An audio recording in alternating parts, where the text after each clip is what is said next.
Sa iba naman pong balita, mga kapuso, pinagtibay na ng Korte Suprema ang desisyon na ipamahagi na ang mahigit 4,000 hektaryang lupain ng Hacienda Luisita sa mga magsasaka. Ang tinatawag na land value o halaga ng lupain noong 1989, 1989, ang dapat daw sundin sa pagbabayad ng gobyerno sa Hacienda Luisita Incorporated. Mula sa lungsod ng Baguio, nakatutukwang si Lia Manyalak del Castillo. Lia. Mike, good news para sa mga magsasaka dahil total land distribution muli ang naging desisyon ng Korte Suprema sa lupain ng Hacienda Luisita.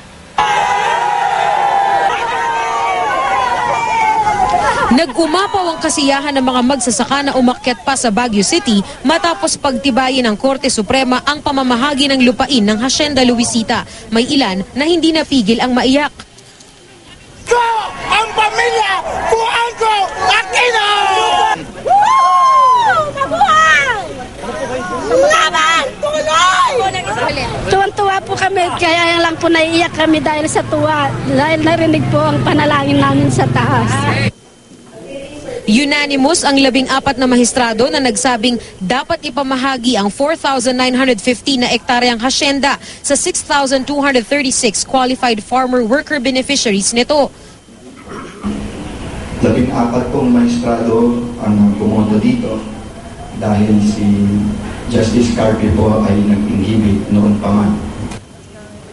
Natalo rin ang Hacienda Luisita Incorporated sa hiling nito na sa taong 2006 land valuation sila mabayaran ng gobyerno. 8 mahistrado kasama si Chief Justice Corona ang bumoto na sundin ang 1989 land valuation. Ibig sabihin, papatak lang ang presyo sa 40,000 pesos kada ektarya. Ang mga appointee naman ni Pangulong Aquino na sina Justices Sereno, Reyes at Bernabe kasama ang 3 iba pa, gusto sanang ipaubaya sa DAR o sa isang Special Agrarian Court ang pagdetermina sa land valuation na susundin. Ang grupong Ambala o Alyansa ng mga manggagawang bukid ng Hacienda Luisita at United Luisita Workers Union o ULWU gusto sanang wala na silang bayaran pa. Iniram ng pamilya ko, Juanco Aquino, ngayong ibinabalik at kinukuha na namin, ibinabalik ng Korte Suprema, babayaran pa namin. Sa ilalim ng Comprehensive Agrarian Reform Law, binibili ng gobyerno ang mga sakop na lupain para ipamahagi sa mga beneficiaries na huhulug-hulugan naman ang lupa sa loob ng 30 taon. 2 grupo ng mga magsasaka ang nag-antabay sa desisyon ng Korte dito buong araw. At sa puntong ito, handa raw silang magkaisa para sa kanilang lupain na matagal nang inaasam. I-prioridad lang yung 1989 original farm worker beneficiary sapagkat sila'y matatanda na at matagal silang nakipaglaban dyan. Siguro naman dito sa desisyong ito ay magkakaisa, no? Isang misa ng pasasalamat ang idinaos ng mga magsasaka sa loob ng Supreme Court compound sa tagumpay na natamo. Dumalo rin sa misa si Mrs. Cristina Corona.